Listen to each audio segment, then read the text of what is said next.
시청자 여러분 안녕하십니까. 6월 22일 시사정담 시작하겠습니다. 배종찬 인사이트 K 연구소장님 나오셨습니다. 배 소장님, 네. 오늘 이재명 대통령이 국민의힘 야당 이 대표들과 오찬회동을 갔는데요. 4일이 취임일이니까 한 18일 만에 야당 대표와 오찬회동, 상당히 빠른 것이죠. 그렇죠. 윤석열 대통령은 뭐 한 2년 만에 만났지 않았습니까? 안 만났죠. 네. 그러니까 당신은 이재명 대표인데 피의자 신분이니까 예. 검찰총장 출신이 무슨 피의자하고 만나서 국정을 논하겠느냐, 그렇게 해갖고 안 만났던 거 아닙니까? 그럼요. 네. 그런데 18일 만에 이렇게 만난 것은 상당히 야당과 협치를 좀 해보겠다, 그런 의도라고 봐야겠죠. 네. 뭐 무엇보다도 협치도 협치지만 결국은 그게 국민 여론 아니겠습니까? 예. 그 여론을 다분히 의식했다. 그러니까 윤석열 정부 때 했던 거대로 반대만 하면 된다. 여론 많이 얻을 수 있다. 이 생각하는 거죠. 예. Anything but 윤석열 이야기를 하는 것이고, 그러니까 다분히 그런 게 물론 이제 진정성이 얼마나 깔려 있는지는 우리가 확인할 길이 없으니까요. 일단 예. 눈에 보이는 게 진실 아니겠습니까? 그러니까 중도층을 적극적으로 이제 껴안기 위한 전략이고, 그리고 이럴 때 이런 전략을 통해서 고민거리를 이제 해결하는 거죠. 예. 대표적인 게 추경인데 뭐 지역 화폐에 대해서도 뭐 말이 많잖아요.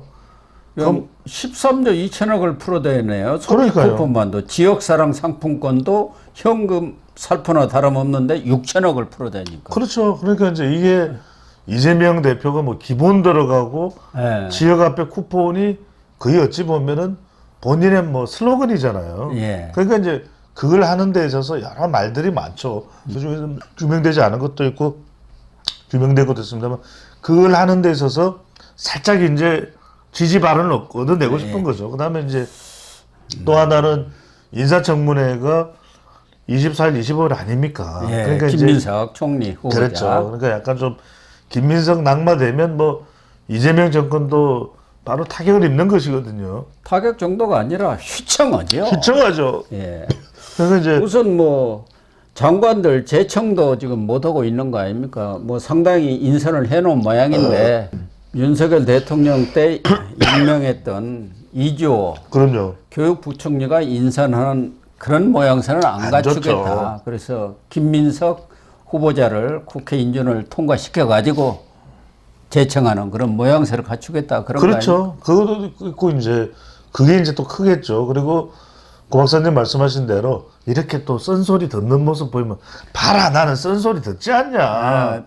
국민들이 너무 나를 포비아, 그러니까 공포감을 갖고 이렇게 봤는데 나 그런 사람 아니야. 초일극 체제 이야기인데 오찬도 봐라, 얼마나 정성스럽게 마련됐냐. 뭐 이런 게 이제 일종의 전략이 깔려 있다고 봐야 되겠죠. 그러네요.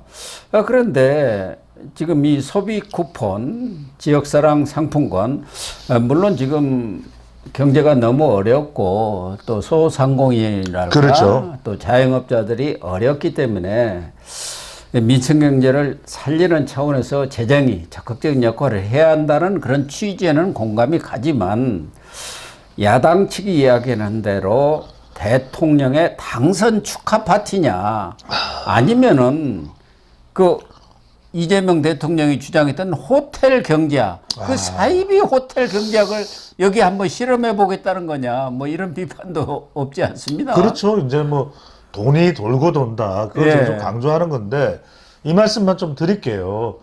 그럼 뭐 이제 정권을 잡은 쪽에서 거대 여당 아니겠습니까? 예. 하겠다는데 반대하기가 힘들어요. 그거 어렵죠. 그러니까 지금 이제는 이걸 막을 힘은 여론밖에 없어요.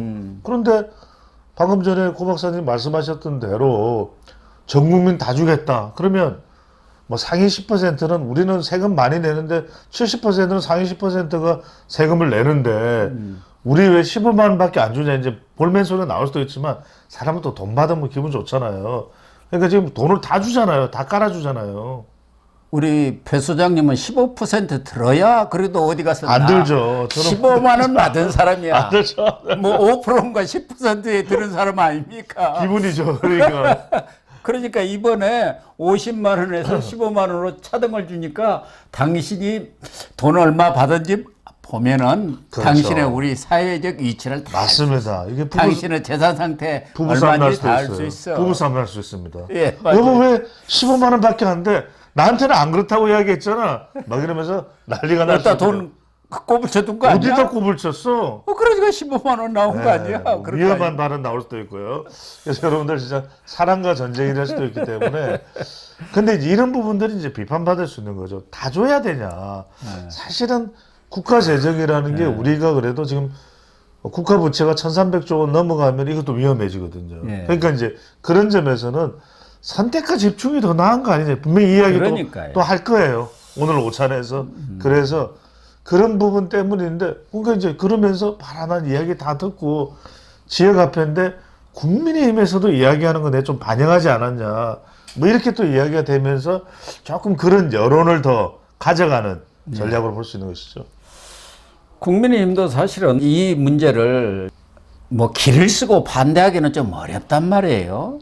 돈 주겠다는데 싫어하는 국민들 없지 않습니까? 아, 그렇죠. 예. 예, 그렇기 때문에 사실은 13조 원의 예산을 무슨 첨단 기술을 개발한다든가 그런 데다 투자를 했더라면 정말 어마어마한 맞습니다. 성과를 낼 수 있는데 맞습니다. 어떻게 보면 그냥 써버리고 마는 돈 아니겠습니까? 그런 것들이 좀 아까워요. 그러니까요. 지금 예. 고 박사님 말씀하신 게 바로 중국이거든요. 지금 이 이야기를 하려다 말려다 제가 했는데 부동산이 또 불장이에요. 예. 아시다시피 왜 그러냐면 일종의 민주당 신호현상이에요. 이재명 신호현상이에요. 왜냐하면 민주당이 정권 잡으면은 좌파가 잡을 때마다 올랐잖아. 부동산 노무현, 예, 문재인. 부동산 정책이 갈팡질팡 칠팡갈팡하니까 부동산 가격이 더 올라갑니다. 네. 그러다 보니까 오르겠지. 그리고 또 지금 부동산을 세금으로 잡는다는 이야기를 안 하고 있어요. 그러니까 올라간단 말이에요. 가격은. 네. 그리고 지금 물가도 계속 올라가요. 그러니까 이제 힘들어하고 내수 진작이 안 되니까 돈 풀어가지고 하겠다는 건데 지금 고 박사님 말씀 중요한 게요. 중국은 5년 전이니까 기억나실 겁니다. 부동산 막 불작이었는데 꺼트렸어요. 네. 중국 공산당은. 꺼트리고 로봇에다가 AI에다가 천문학적인 돈을 투입합니다. 지금 전 세계 로봇 1등이 미국 아닐 수도 있어요. AI 1등이 미국 아닐 수도 있어요. 그러니까 그런 데다 그렇게 투자를 하다 보니까 지금 이런 첨단 기술 AI라든가 이런 부분에서 중국이 아주 아, 최고를 치고 있고 반도체 보세요. 이번에 언론에 보도된 거 보니까 세계의 10대 대학에 예, 중국이 8개인가 들어가 있더라. 대학과 연구기관인데 네이처지가 발표를 했거든요. 서울대는 38이에요. 10위 안에 못 들어가요. 못 들어가지 어림도 없죠. 중국이 8개가 들어가. 100위 안에는 서울대하고 카이스트밖에 없습니다. 예. 예. 그럴 정도로 중국이 그렇게 집중적인 선택과 집중을 맞습니다. 한 것이죠. 그러다 보니까 미국에서 여러 가지 제재를 가하지만 그걸 오히려 뚫어버린 것 아닙니까? 그러니까요. 그런 차원에서 이번에 이렇게 많은 30조 5천억의 2차 추경 예산이 편성되는데 앞서도 얘기했지만 좀 돈을 풀어할 필요도 있지만 정말 좀 이렇게 어마어마한 돈이 그냥 소비로 흘러가 버리는 거 아깝습니다, 정말. 이건 정말 아깝지 네. 않느냐.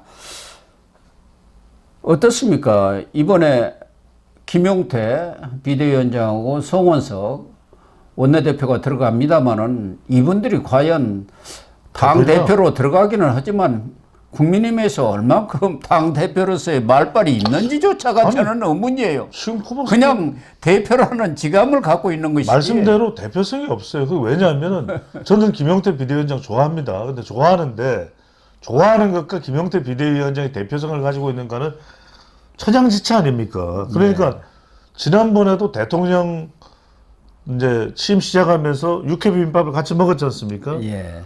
아니 지금 대통령이 사실은 이 지분을 가지고 있는 대표하고 이야기를 해야지. 바지 사장, 경영 사장하고 이야기를 해봐야 답이 나옵니까?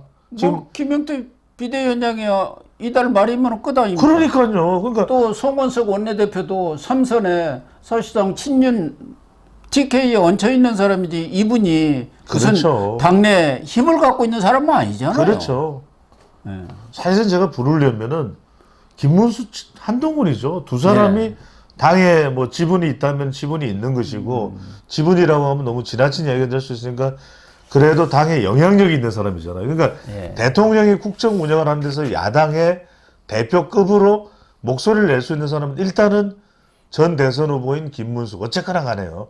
그 다음에 어쨌거나 간에 한동훈 전 대표 이런 사람들은 아니겠습니까? 그런데 지금 송원석, 뭐 김용태 이야기를 해봐야 이게 뭐 오래 못 갈 이야기인 거죠.